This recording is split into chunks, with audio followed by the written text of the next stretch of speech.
Continuamos la próxima guerra. El rey Noé contra Gedeón y Limni contra el rey de los lamanitas. Son dos. Las cosas se pusieron peor cuando Noé fue nombrado rey. El libro de Mormón no dice cuántos años reinó el rey Noé, probablemente unos 15 años, y en ese tiempo tuvieron paz, excepto por algunas contiendas en la frontera. Pero la paz no duró mucho. El pueblo se rebeló contra el rey Noé, y Gedeón lo persiguió hasta que Noé se subió a una torre y vio a los lamanitas que marchaban contra ellos. Se salvó porque huyeron de los ejércitos de los lamanitas. El rey Noé por delante corría más rápido que los demás, lo que es raro porque siempre lo imaginé gordo y perezoso.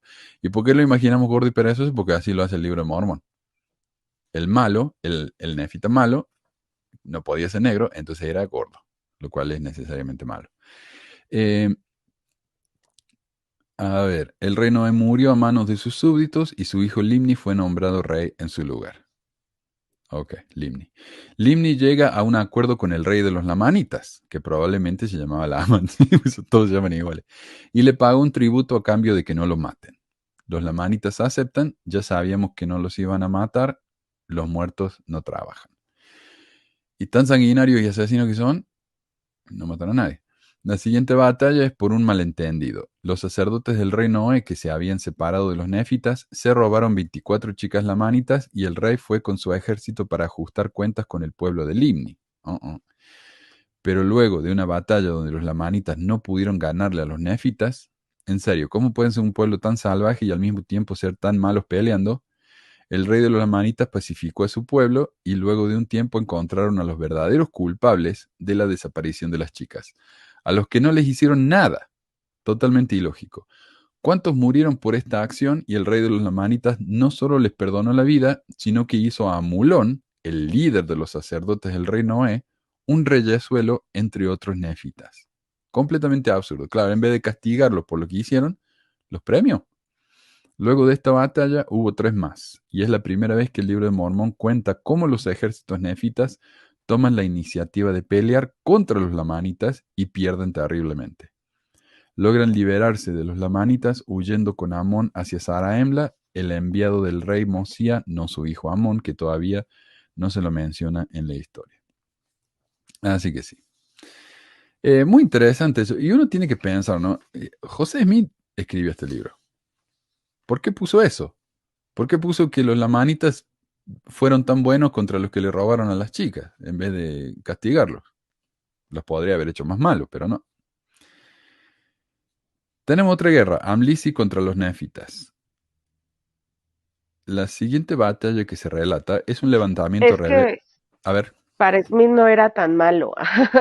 Vemos ya en su Ah, historia robarse después las chicas. que ese tipo de Sí, cosas, sí, sí, no, no era algo que considerara algo tan malo, ahí se nota. Sí, exacto.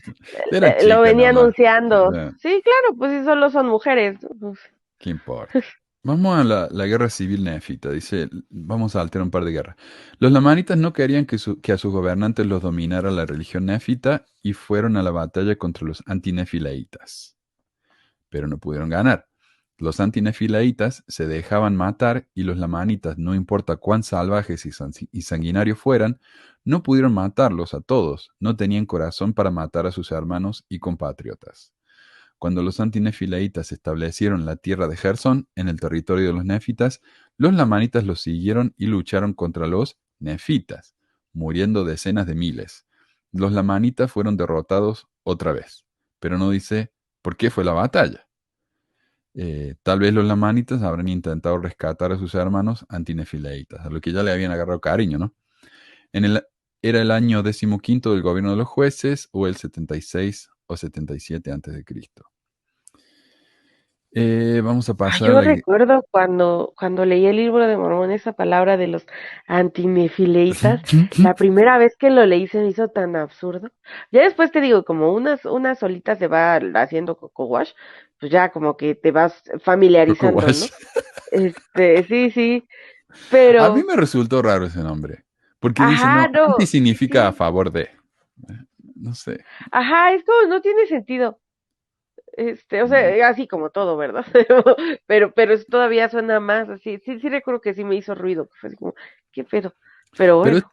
En hebreo, anti debería significar a favor de, y yo no creo que signifique eso. Así que, bueno, otra cosa que José de mí se sacó del sombrero. Vamos a la batalla de Amaliquía. Ese pensé del fundillo. Amaliquía se hizo rey de los lamanitas y los llevó a pelear contra los nefitas. Esta es una batalla entre nefitas. Otra vez, donde los lamanitas son solamente carne de cañón. Los lamanitas no querían pelear. Ya habían habido muchos muertos con las últimas batallas. Pero Amaliquía los incitó. Si los lamanitas no hubieran sido tan permeables, si hubieran sido tal como los describe el libro de Mormón, como sanguinarios, salvajes y que abrigaban un odio eterno contra los nefitas, no habrían peleado tantas batallas. Incluso esta guerra, iniciada por Amaliquía y continuada por su hermano Amorón, duró años y nunca hubiera sucedido si los lamanitas no hubieran favorecido tanto a los nefitas disidentes. Teancum mató a Amaliquía y a su hermano Amorón, a los dos en tiempos diferentes, pero con la misma estrategia. Se metió por la noche en el campamento lamanita y les clavó una jabalina en el corazón, que es lo que decía Gabriela. Amaliquía murió de inmediato, pero Amorón logró avisar a sus guardias, quienes mataron a Teancum. Lo curioso es cómo el libro de Mormón describe a Teancum. Había sido un hombre que había luchado valerosamente por su patria, sí, un verdadero amigo de la libertad. Alma 6237. Y un asesino, añadiría yo. Y yo agregaría un asesino en sangre fría. Sin Amaliquía ni Amorón, los lamanitas perdieron la batalla. Así que ya está, el valiente soldado nefita. A ver, vamos a los ladrones de Garianton. Luego el libro de Mormón nos cuenta, y esto, esto sobrevive hasta hoy, porque los ladrones de Garianton eran una sociedad secreta.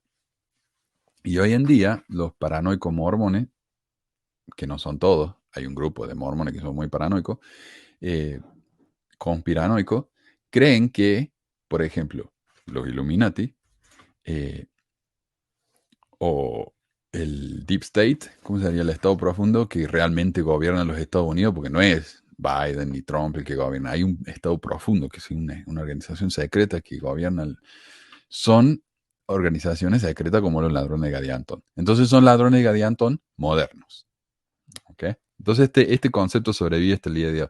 ¿Y a qué se refería José Smith con el grupo secreto? Él se refería a los masones, porque José era muy antimasón al principio. Pero cuando se dio cuenta que los masones le venían bien para ganar influencia, entonces enseguida se hizo masón.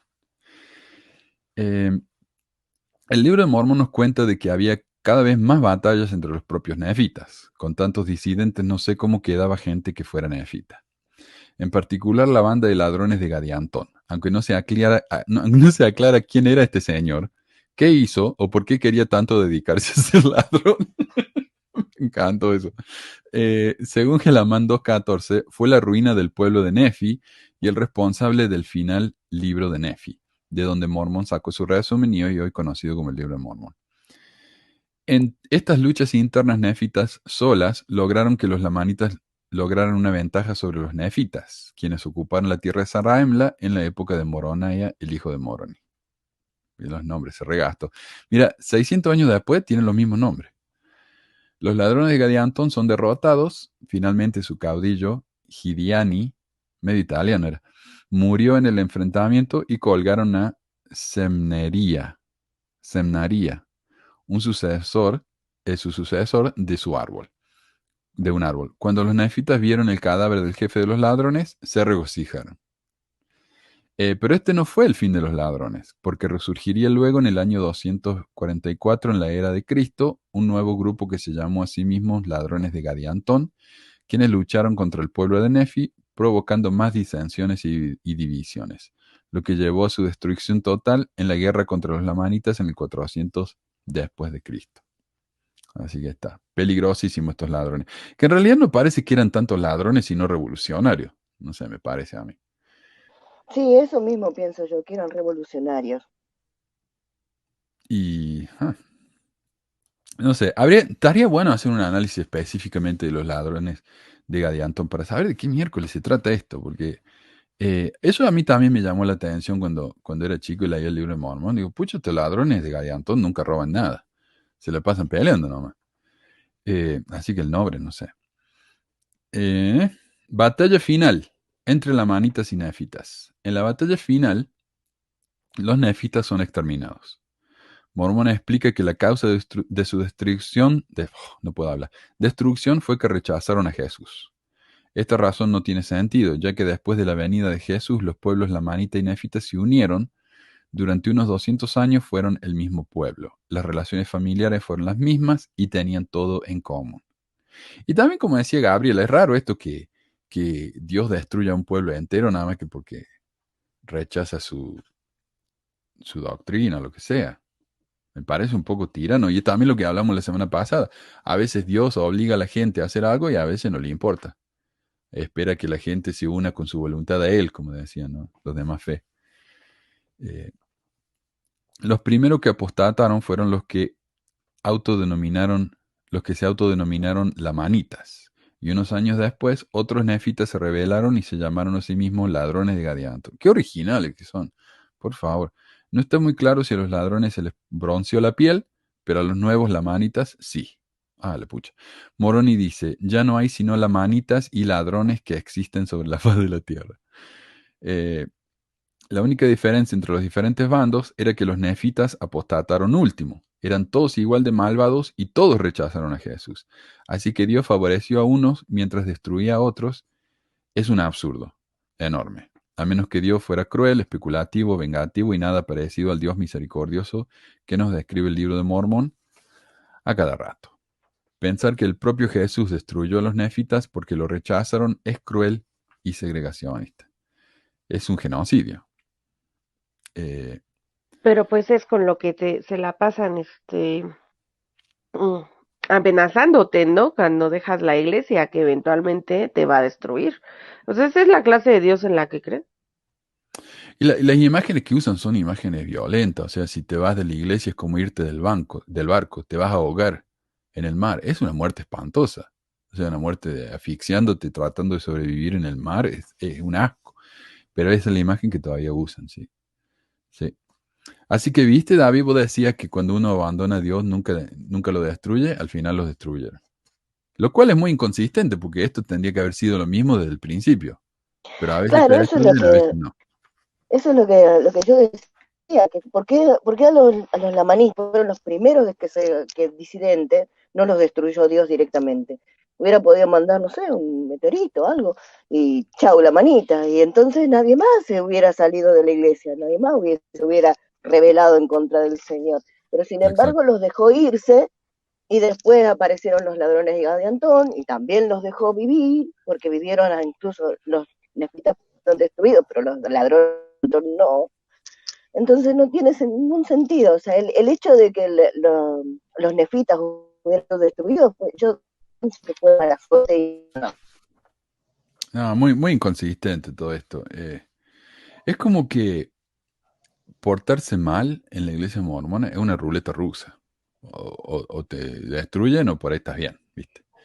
Como Pero hablamos es con... relativo, Manu, porque al principio, bueno, viste que yo me enganché tarde, pero yo vi este hombre que ya estuvo, creo que está preso, que abusó de Ujú. que era maestro y abusó de unas niñas. Sí, sí, sí. Es así, la iglesia va a proteger todo eso. Y esas cosas no se examinan dentro de la iglesia, esas Ujú. cosas no se hablan dentro de la iglesia. El Sí. hecho también, como dice David, la reflexión de él, del libro de Mormón, si no hubiera, Dios hubiera destruido al malo, muy fácil hubiera sido, y el libro de Mormón no hubiera existido, y punto. Y si no hubiera habido un mormón en la tierra, ojalá hubiera sido así, para que yo no hubiera padecido todo lo que padecí. Pero todo se cubre, y nada tiene una explicación del por qué, me parece, Ujú. que es críticas que podemos hacer o reflexiones, digo. Sí. Acá Alia dice, es que con la mano y la muela el señor no usó el método Laban. No sé, cortarle la cabeza, ¿no? Está bien. La causa de la destrucción de los nefitas fue omitida. ¿O fue simplemente mala suerte? Lo cierto es que la destrucción de los nefitas es usada como ejemplo para advertir al lector. Mira lo que te va a pasar si rechazas a Jesús. Ahí está. Pero muy Antiguo Testamento esto, ¿no? Ese del Dios vengativo que te destruye.